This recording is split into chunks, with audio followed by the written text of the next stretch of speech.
In a suburb just north of Chicago, Evanston City Council passed the first citywide reparations plan in U.S. history.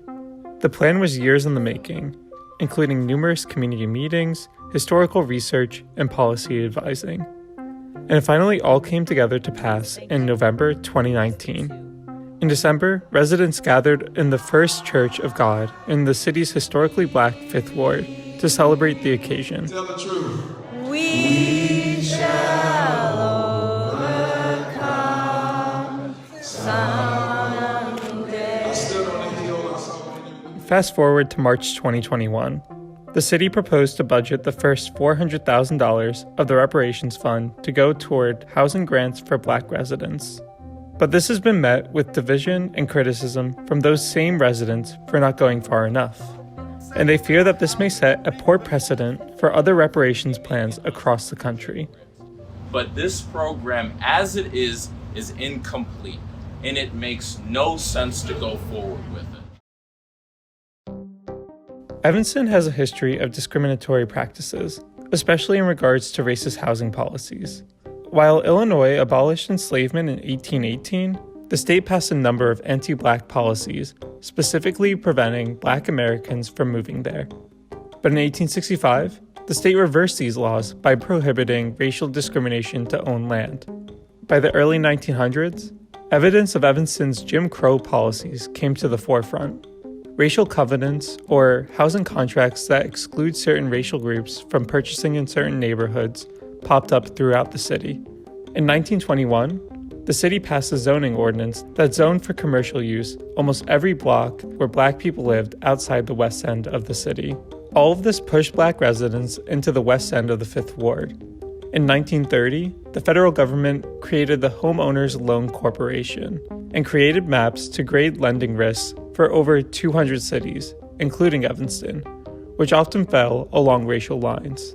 Most of Evanston's Fifth Ward was rated the most poorly out of the entire city. It took until the 1968 Federal Fair Housing Act to reverse Evanston's housing discrimination. Still, the city has committed a multitude of other harms on the Black community, past and present, in schools, public and private services, and over policing. The city documented many of these harms in a 72-page report. To make amends, Fifth Ward Alderman Robin Ruth Simmons led an effort starting in February 2019 to develop a plan for reparations. The idea of reparations is nothing new. Prior to the end of enslavement, there were lawsuits, petitions, and rebellions to address the harms of enslavement conditions. There were some organized efforts after enslavement, Cali House and the Ex-Slave Mutual Pension and Bounty Association, which endeavored to give pensions to ex-enslaved Africans who were elderly and could no longer work for themselves, but they were set free. And up into in the 60s, you had most of your Black nationalist organizations, the Republic of New Africa, the African People's Socialist Party, the Nation of Islam, the Black Panther Party. They were all talking about reparations in their platform. The National Coalition of Blacks for Reparations in America, or NCOBRA, formed to focus specifically on reparations and helped guide Evanston's work. Alderman Ruth Simmons and the Equity and Empowerment Committee met with community members regularly to discuss ways to repair the harm inflicted by the city. This was part of an effort to let the injured party develop the plan, which is the first of 3 requirements for the plan to meet a reparations standard set by NCOBRA. Second, resources should be approved by the injured. And third, policies should be specifically targeted to the injured. Over the course of these meetings, total 15 various types of public meetings before we passed it in 2019. The consensus was around housing, around wealth being stripped away from Black residents.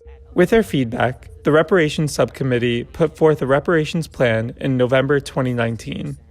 A reparation policy is our best step in repairing the demonstrable damages to Black families, Black neighborhoods, Black institutions, and Black businesses.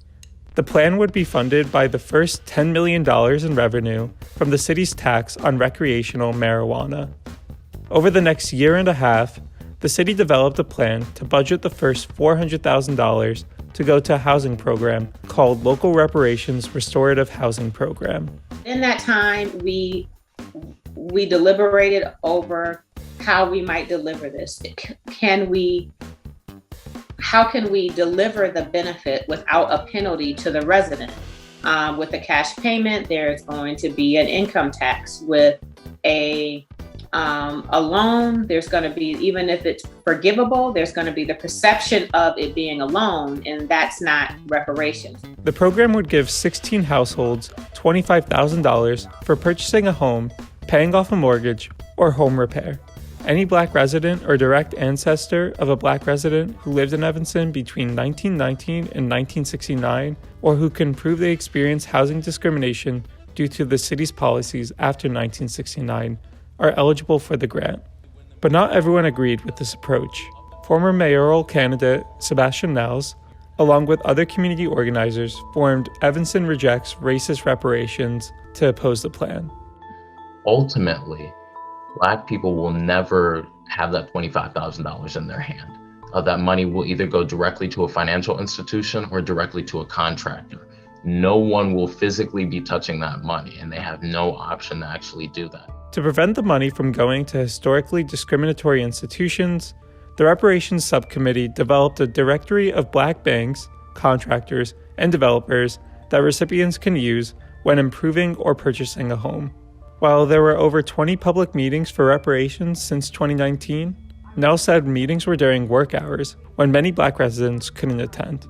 So that in and of itself is a barrier to entry to some of these processes.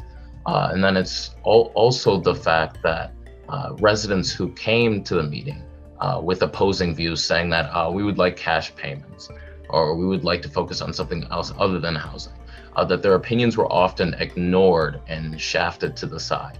This March, the plan was put to a vote by City Council, and many residents on both sides came out to voice their support and their concerns. In the end, it passed 8-1, with the opposing vote coming from Alderman Cicely Fleming. What we have before us tonight, I will counter, is the housing plan with the title reparations. I think we understand, or people do understand, that the definition of true reparations and its main goal is to repair harm. And while we're talking about doing that based on the report of Gino and so many others regarding redlining, I think what we are missing here is allowing the people to dictate the terms of how they are repaired. I've had the ability to hear many different points of view this entire time from many different community members, and I don't think there's a one-size-fits-all solution. So it's going to take a lot of different voices coming together and creating a program that really works. I do believe Tell the truth. we shall